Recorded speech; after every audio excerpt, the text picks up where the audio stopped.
Assalamualaikum warahmatullahi wabarakatuh. Selamat datang dan mendengarkan di siaran pendidikan agama Islam ini. Siaran ini ditujukan kepada siswa kelas 5 SD di seluruh Indonesia. Selamat berjumpa kembali anak-anak SD kelas 5. Pada kesempatan ini saya Muhammad Nasta'in, mahasiswa PJJ UIN Syekh Nurjati kelas B19, memberikan mata pelajaran pendidikan agama Islam untuk kelas 5 dengan tema kikir dan serakah. Setelah mendengar program ini, harapannya kalian dapat menjelaskan pengertian kikir dan serakah, cara menghindarinya, dan dapat mengambil sebuah kisah dari Qarun. Baiklah, sekarang langsung saja kita ke materi.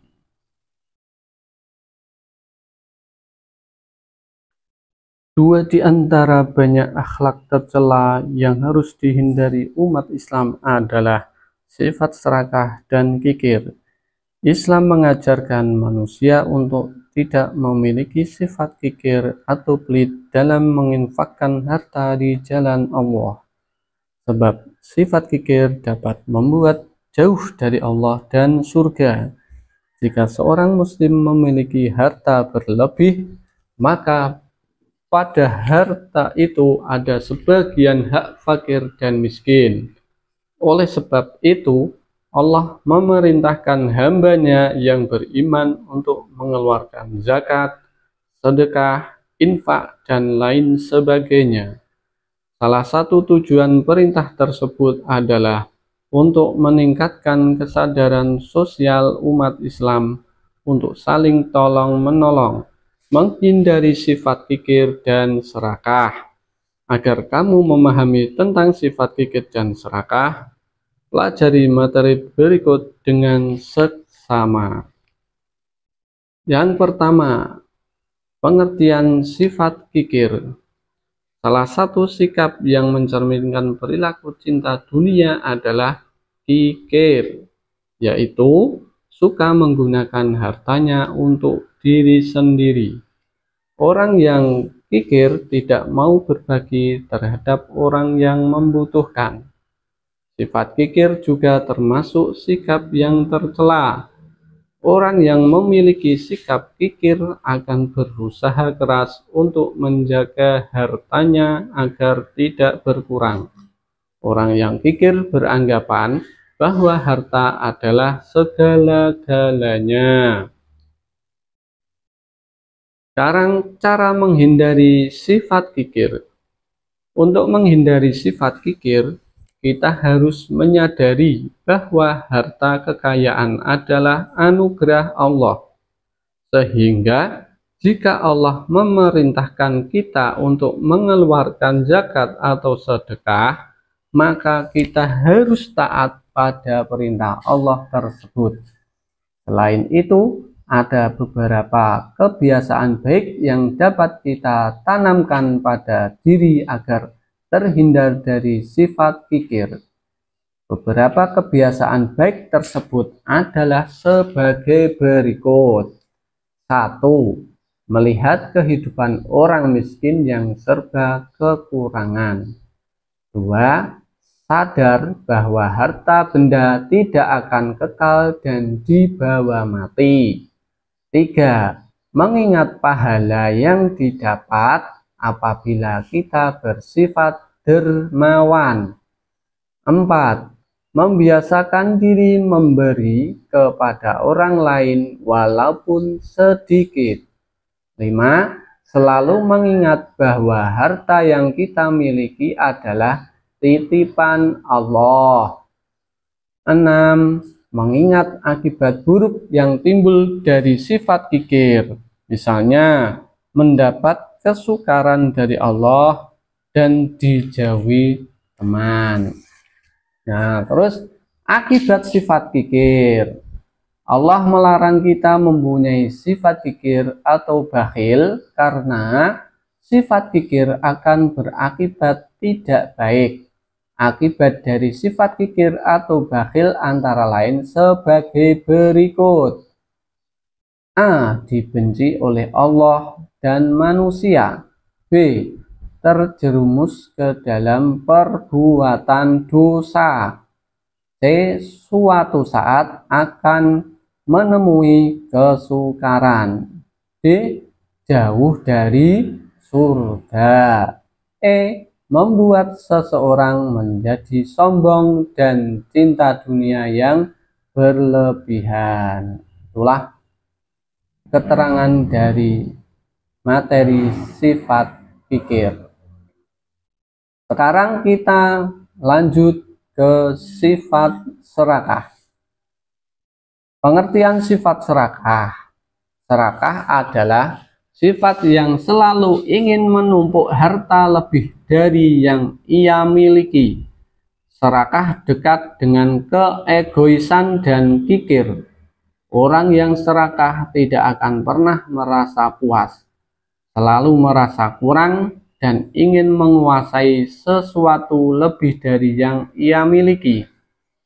Serakah bermula dari mengutamakan kepentingan diri sendiri, mengutamakan keluarganya, dan mengutamakan golongannya saja.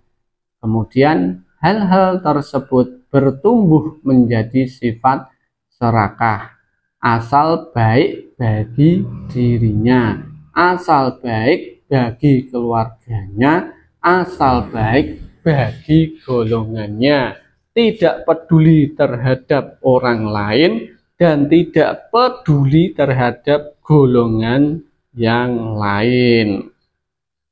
Orang yang memiliki sifat serakah akan jauh dari sifat bersyukur.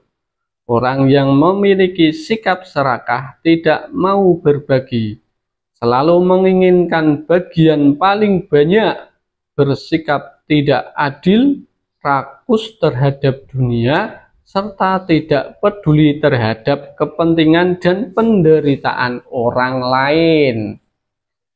Kemudian cara menghindari sifat serakah. Ayo, siapa yang tahu hal-hal apa saja yang dapat menghindari sifat serakah? Oke, hal-hal yang dapat dilakukan agar terhindar dari sifat serakah atau tamak antara lain sebagai berikut. 1. Mengingat azab Allah bagi orang yang serakah. 2. Tidak melupakan kehidupan akhirat yang lebih kekal atau abadi. 3. Menanamkan dalam hati sifat qanaah atau rela dengan pemberian Allah. 4. Membiasakan diri mensyukuri setiap pemberian Allah dan manusia. 5. Tidak membanding-bandingkan nikmat yang dimiliki orang lain dengan nikmat yang dimiliki diri sendiri. Sekarang, apa akibat yang bisa ditimbulkan dari sifat serakah? Akibat buruk dari sifat serakah antara lain sebagai berikut. 1. Mendapat siksa dan azab dari Allah. Dapat merusak kerukunan dan kedamaian. Jatuhnya martabat selaku hamba Allah. Dan melalaikan kewajiban kepada Allah. Terus hidupnya tidak tenang karena tidak pernah merasa puas dengan apa yang dimiliki. Itulah pengertian dari sifat kikir dan serakah. Sekarang kita mendengarkan dari kisah zaman dahulu, yaitu kisah Qarun. Qarun itu hidup pada zamannya Nabi siapa? Ayo, siapa yang tahu? Belum ada yang tahu? Baiklah, dengarkanlah cerita dari saya ini. Pada zaman Nabi Musa, hiduplah seorang yang setia dan rajin beribadah. Orang tersebut bernama Qorun. Qorun adalah keturunan dari Bani Israel. Qorun berubah menjadi orang yang malas beribadah ketika hartanya bertambah banyak. Ia lebih banyak mengurusi hartanya dibandingkan dengan beribadah kepada Allah Subhanahu wa Ta'ala. Nah, setelah kaya raya, Qorun menjadi orang yang sangat sombong. Ia tidak mau membantu orang fakir, tidak mau bersedekah.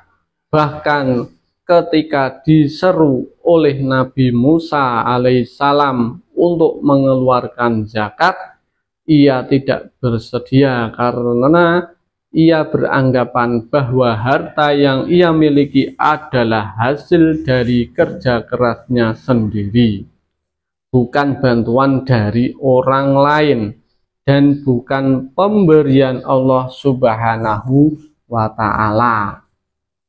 Ia berpikir dengan bersedekah atau mengeluarkan zakat akan mengurangi jumlah harta kekayaannya.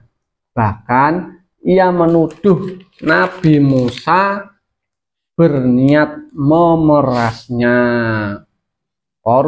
Qorun sangat benci kepada Nabi Musa alaihissalam karena dianggap selalu mengganggu ketenangan hidupnya. Disebabkan kebencian tersebut, Qorun selalu berusaha membuat malu dan menyingkirkan Nabi Musa alaihissalam dari kaumnya. Nah, suatu ketika Qorun menyuruh seorang wanita muda untuk mengaku telah berzina dengan Nabi Musa alaihissalam. Na'udzubillah, dengan janji akan diberi upah yang besar. Pada mulanya wanita muda itu mau melaksanakan keinginan Qorun, sehingga dengan cepat tersebar berita bahwa Nabi Musa alaihissalam telah berzina. Dengan ujian ini, Nabi Musa alaihissalam tetap bersabar dan selalu berdoa semoga Allah membuka hati wanita muda tersebut untuk mengakui kebohongannya. Doa Nabi Musa alaihissalam dikabulkan oleh Allah Subhanahu wa Ta'ala. Wanita muda tersebut mengaku bahwa yang dilakukannya adalah kebohongan semata. Ia melakukan kebohongan itu karena tergiur atas hadiah yang ditawarkan oleh Qorun. Dengan pengakuan wanita itu, selamatlah Nabi Musa alaihissalam dari tipu daya Qorun, dan sebaliknya Qorun mendapat malu atas kebohongan yang dilakukan. Setelah Nabi Musa alaihissalam tidak mempunyai harapan lagi untuk memperbaiki perdamaian Qorun yang tersesat, beliau berdoa kepada Allah Subhanahu wa Ta'ala agar Qorun dan pengikutnya diberi peringatan. Doa Nabi Musa alaihissalam dikabulkan oleh Allah Subhanahu wa Ta'ala. Qorun dan para pengikutnya serta seluruh harta bendanya ditenggelamkan oleh Allah Subhanahu wa Ta'ala, sebagaimana yang diterangkan dalam firman Allah. A'udzu billahi minasyaitonir rajim. Bismillahirrahmanirrahim. Fakhasafna bihi wa bidarihil ardh fama kana lahu min fi'atin yansurunahu min dunillah wa ma kana minal muntasirin. Artinya, lalu kami benamkan dia Qorun bersama rumahnya ke dalam bumi. maka tidak ada baginya satu golongan pun yang akan menolongnya selain Allah, dan dia tidak termasuk orang-orang yang dapat membela diri. Quran surat Al-Qasas ayat 81. Demikianlah kisah kedurhakaan Qarun terhadap kekuasaan Allah sebagai orang beriman. Kita harus menghindari apa yang diperbuat Qarun, karena kekuasaan hanyalah milik Allah semata. Tidak sepantasnya kita menyombongkan diri di hadapan Allah Subhanahu wa Ta'ala. Jangan sampai Allah Subhanahu wa Ta'ala menurunkan azab yang sangat pedih karena kelalaian dan sifat